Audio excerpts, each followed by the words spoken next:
Hi guys and welcome. Today we're going to talk about these cute little machine knit stacked pumpkins. I'm going to show you quickly how to make the pumpkin and then I'm going to show you how I attach them all together. I use the Addi King, which is a 46 needle machine, and the bottom size I do 70 rounds and then 50 and 30 rounds. I do not use waste yarn. I just cast on and cast off and cinch everything closed to form these pumpkins. So I'm going to go quickly over how to make the pumpkin first. So all you need for this is the yarn of your choosing. Most of these are Hobby Lobby yarns. One is I Love This Yarn and the other are Yarn Bee. I'll get some colors for you. This one's one of my favorites.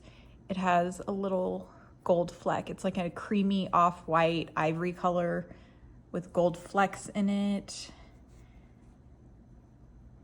There's that one. Here's another. So today I'm going to show you how to attach these. This is the small, this is the large. I'm going to show you how to make the medium-sized pumpkin. So all you need is scissors, a tapestry needle. You need this really long needle. I'm going to put the link below where you can find it. You can get on Amazon, Walmart, a few different places, but I'll provide a link for that. That's really helpful when you're creating these stacks. You need some twine to put the stacks together, to hold the stacks together. And then some kind of little stick for the top. These are from Amazon and I just cut them down. So with these stacks, I like just a teeny tiny little stem at the top. So I cut them down and just hot glue them in place. So any kind of glue or hot glue is helpful to hold the stems in place. And then a little bit of Poly-Fil to fill the pumpkins. You can also stack any regular crochet pumpkins as well. I've done these stacks with just 2. Here I did a black Halloween stack. So stacking is always fun. It creates a really fun, unique look. So let's get started on that medium-sized pumpkin. So for the medium size, I just cast on with no waste yarn and I did 50 rounds total.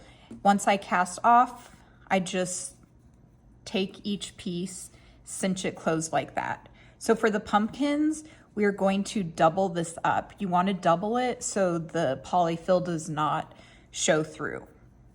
So you just take one side and fold it inside the other one just like that. It's just like you were making a hat on your machine. So just fold it, take that tail, and then push it through to the center of the other one. This is super easy. So just make sure it's cinched really tight on the inside and on the outside, and then I just knot it a few times.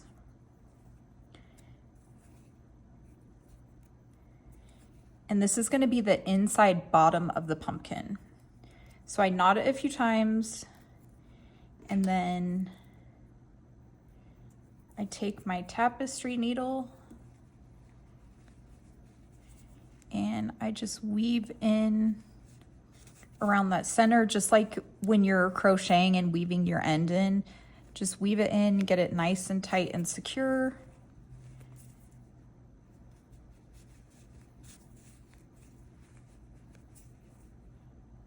You can go up like kind of inside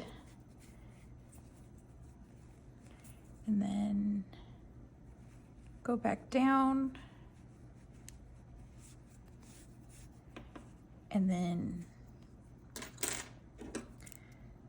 just cut it when it's nice and secure. Okay, and then turn it right side out. So that's the bottom of the pumpkin. And this is going to be the top. So now all we need to do is cinch the top closed. So you want to save a long piece of yarn from that color, several feet. I would say this is probably 3 feet. Just make sure you have more than you need, just in case. We're also going to be creating the ribbing on the side, so we're going to need several feet. So what I do is I put it on my tapestry needle, and starting at the top, I just go under these top loops, just like that. We're just creating a little drawstring. So you just keep going all the way around the very top. It doesn't have to be perfect. Just go under the little loops on the top. After you've done so many, you can kind of pull it through. You can see how it's right under there. You just go all the way around.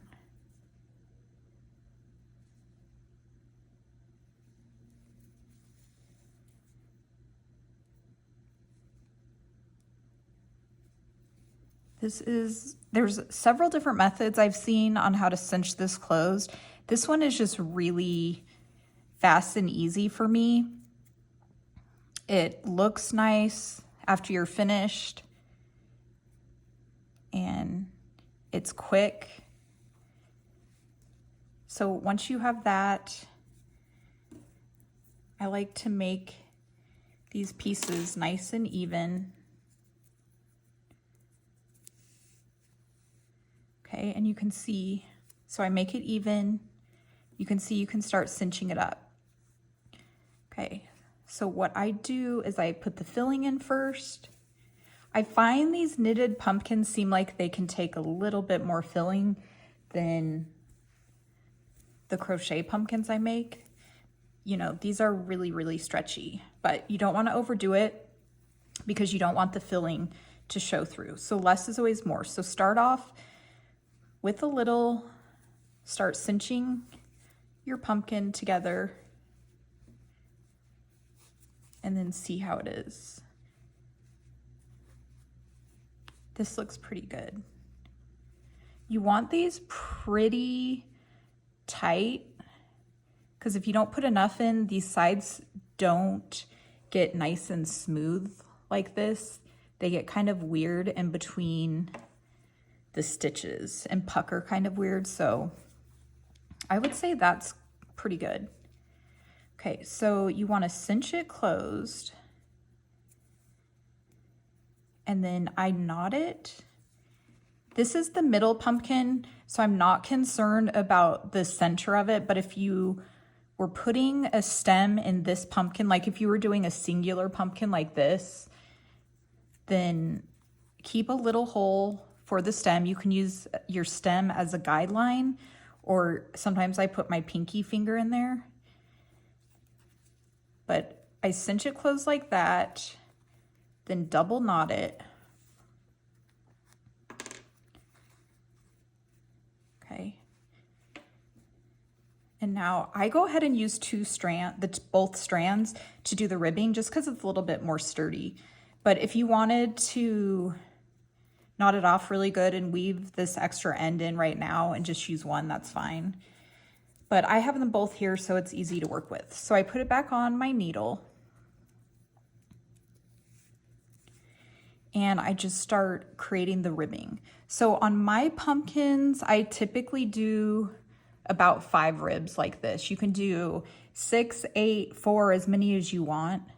And I eyeball it. It doesn't have to be perfect. I've done so many, I can kind of eyeball it. So you take the extra strand of yarn, start right here, and then you just take it from the top, go all the way down the side, put it in the center of the bottom, and then pull it back, put the needle back through the top. And I try to get it evenly across in between the stitches. and then just pull tight. You can pull as tight as you want. I pull pretty tight. And then I just keep going around. Like I said, I kind of eyeball it. Since I do 5 instead of an even number, it's a little harder to get them even, but I just eyeball it and keep going around.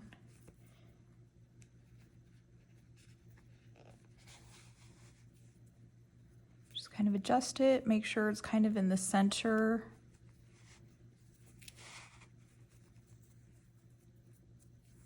Okay, so we have 2.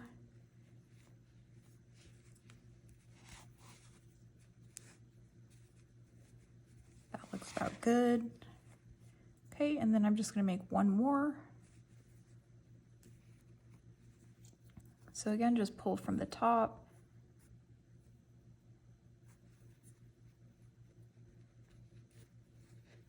Push it through the center and back up.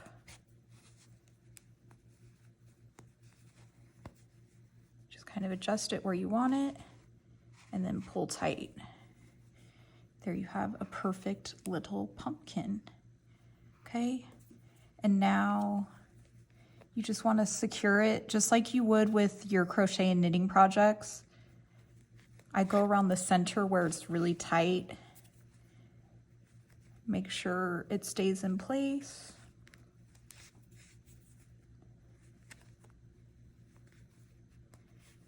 Kind of go down the side a little bit, back up. And then I just go all the way down like this. Don't pull so tight to where your pumpkin puckers up weird. Okay, and then just cut the excess.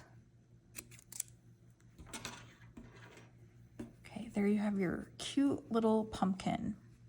So you can see I didn't really leave a very big hole for my stem there, but that's going to be the center, so we don't need it. Normally you want to keep a hole, like this is the top of this one. You want to make a little hole so that you can glue the stem in. Okay, so it's as easy as that. You can make it in any size you want.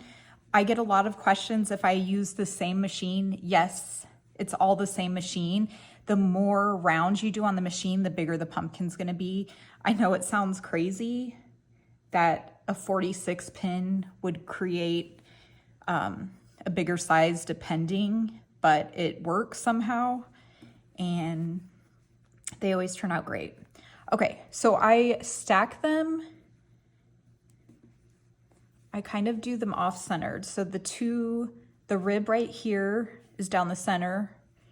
And so I put the solid piece there. And then here's the smaller one.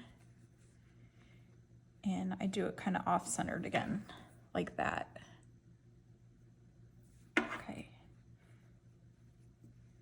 So I just kind of pre-stack them, see how I want.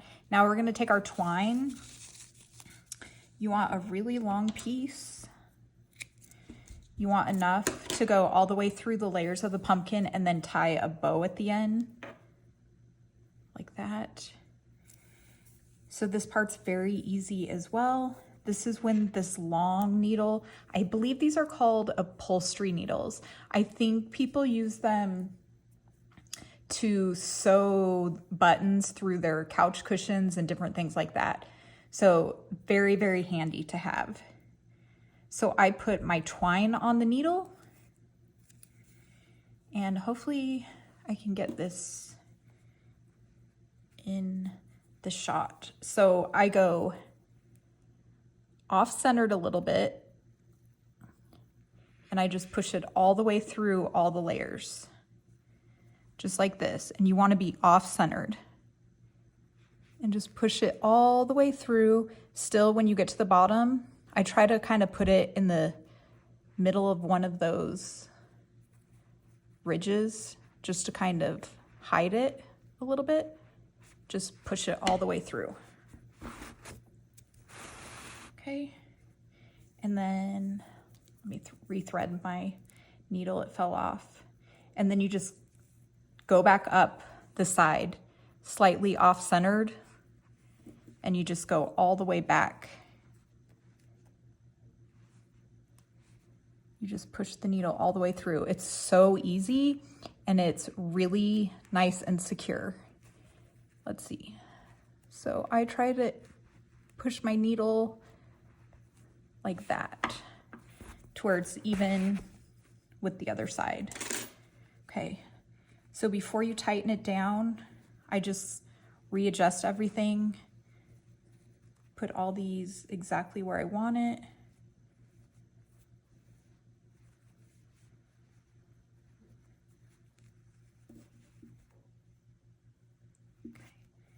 And then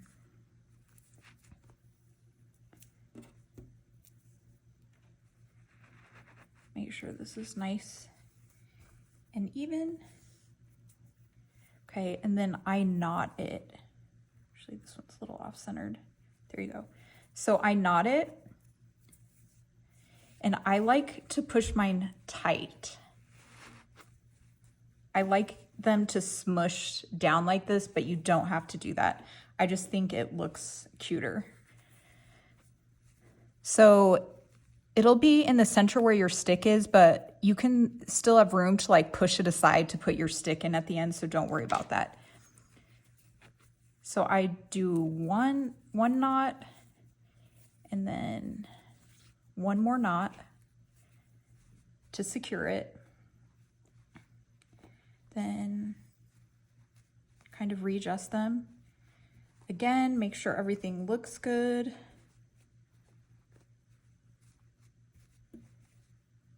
Okay, the bottom, you can see it gets, that twine gets hidden in the center. You can't even see it on the bottom. Okay, and then I take hot glue and I put my stick in. So like I said, there is the knot there, but you can just move it aside. Just like that. I didn't plug my glue gun in, so I'm just gonna make this work for the video. So I like just little sticks on these. I think the little tiny ones just barely sticking up at the top are so cute. And then I just take the string, I cross this around the back on this side, cross this one around the back on this side, tie a knot around the little stem, and then I just tie a little bow. I like very, very simple embellishments on this pattern or on these stacked pumpkins because I just think the yarn and the little stacks is so pretty. I don't want anything taking away from that. So I just do the tiniest little bow and then cut my ends off. You can leave them long and kind of curly, or you can cut them shorter. And there you have the perfect little pumpkin stacks. And they're really, really quick to make. I got about 3 pumpkins out of each skein of yarn. So there you have it. I hope that was helpful for you guys. I will see you soon. Have a nice day.